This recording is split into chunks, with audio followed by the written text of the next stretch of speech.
Bom, gente, então agora está na hora de achar as autofunções do operador momento angular, né?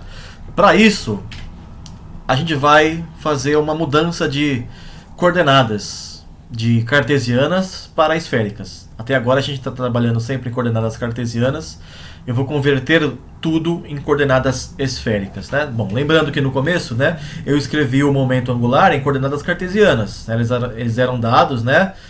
O momento angular era dado por Lx, Ly e Lz nas direções x, y e z, e cada um deles é escrito assim, né, em função da posição x, y, z e do momento linear px, py, pz. O que eu vou fazer agora é transformar tudo para coordenadas esféricas.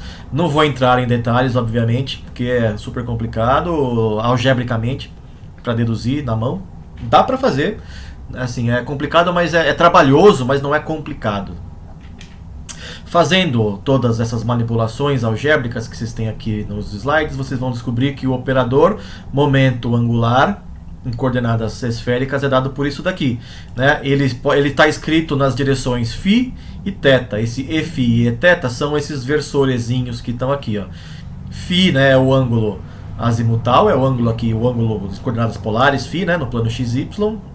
Ele é representado por esse vetor aqui, Eφ, que paralela ao plano XY. E o ângulo θ é o ângulo de colatitude, que faz com o eixo Z, né, que a direção faz com o eixo Z, o ângulo θ, e o vetor Eθ, esse daqui que é perpendicular a esta direção também. E o momento angular, portanto, tem componentes nas direções Eφ e Eθ, e não tem componentes na direção radial. O que mostra que o momento angular é realmente angular, né? Tem tudo a ver só com os ângulos e não com a distância até a origem. É a mesma coisa que em mecânica clássica. O momento angular tem a ver com rotação, então tem a ver com o ângulo, né, de rotação. Está coerente aqui na mecânica clássica, apesar de a equação envolver termos de derivada parcial, etc., que é diferente da mecânica clássica, né? Então tá, aqui está o operador momento angular, né, que é um vetor, é um operador vetorial, né, ele tem componentes em direções diferentes do espaço. Mas eu quero calcular agora o Lz, né, para achar a projeção de L. Você faz isso, né, calculando o produto escalar com o versor K, que é o versor que aponta na direção Z, certo? Na direção Z está o versor K.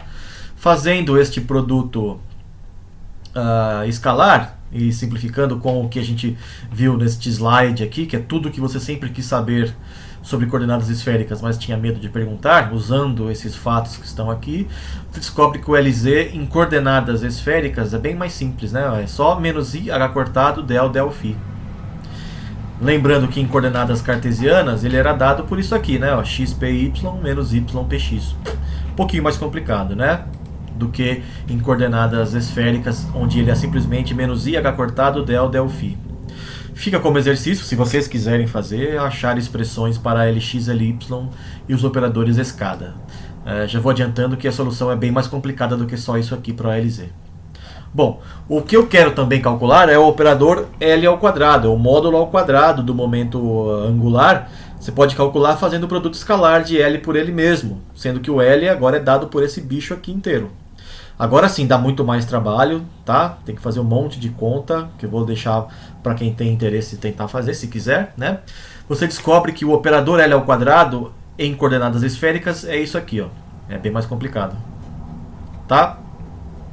Agora veja, a gente já viu que os autovalores de L ao quadrado são dados por L, L mais 1, H cortado ao quadrado, sendo que esse Lzinho é um número inteiro ou semi-inteiro, né? E os autoestados dependem de dois números, do L e do M. E o M vai de menos L até mais L, né? Então, usando, né, essa equação de autovalores e autovetores, né, L ao quadrado aplicado à sua autofunção, nos dá o autovalor vezes a própria autofunção. E agora eu tenho a definição do L ao quadrado em coordenadas esféricas. Então, joguei aqui. Então, esta daqui é a equação em coordenadas esféricas para tentar achar a função FLM. Só que, veja que interessante, na aula sobre quântica em 3D, né, nesta aula aqui sobre quântica em 3D, mecânica quântica em 3 dimensões, a gente encontrou esta equação aqui, ó, que é a equação angular, né? A gente tinha a equação completa, separou a parte radial, escreveu a equação angular desta maneira. Tá? E agora o que eu descobri é que eu tenho que resolver esta equação, né? Agora reparem na equação aqui de cima, na aula de mecânica quântica em 3D, e olhem esta equação aqui, que é o que eu tenho agora. É idêntico, o termo que está entre colchetes aqui é igualzinho, ó, né?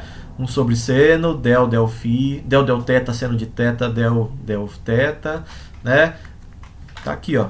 1 sobre seno, del θ, seno de θ, del θ. Aí eu tenho 1 sobre seno ao quadrado de θ, del 2, del φ2.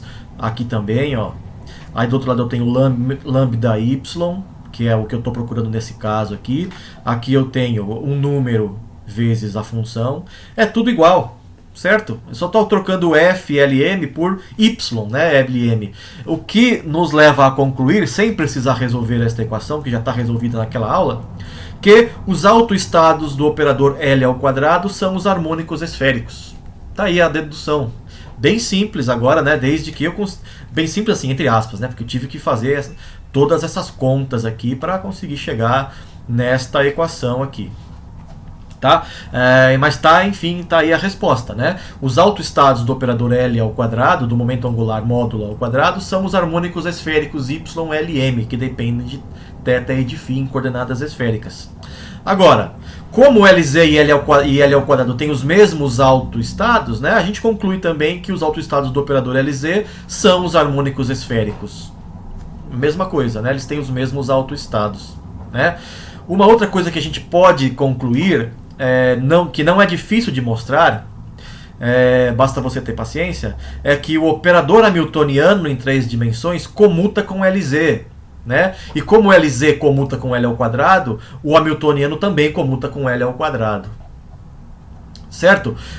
O que significa que o hamiltoniano tem também os mesmos autoestados que o momento angular. Como a gente viu no caso do átomo de hidrogênio, né? Os harmônicos esféricos formam parte da solução de qualquer problema tridimensional em coordenadas esféricas, né? Portanto, né, os autoestados do operador hamiltoniano, que são esses daqui, né, os estados estacionários do átomo de hidrogênio, por exemplo, né, tem uma parte radial e uma parte angular, que são os harmônicos esféricos. Né? E isso é porque eles comutam entre si. Então é uma conclusão bem importante, né, esta de que o hamiltoniano comuta com Lz e com L ao quadrado. Certo? Uma outra coisa que a gente consegue escrever é simplificar esta equação aqui que a gente viu na aula de quântica em 3D. Lá no começo da aula, começo para a metade, da aula de quântica em 3D, a gente viu que esta daqui é a equação de Schrödinger independente do tempo, né? Em função de algum potencial V de R. Tem toda essa parte aqui.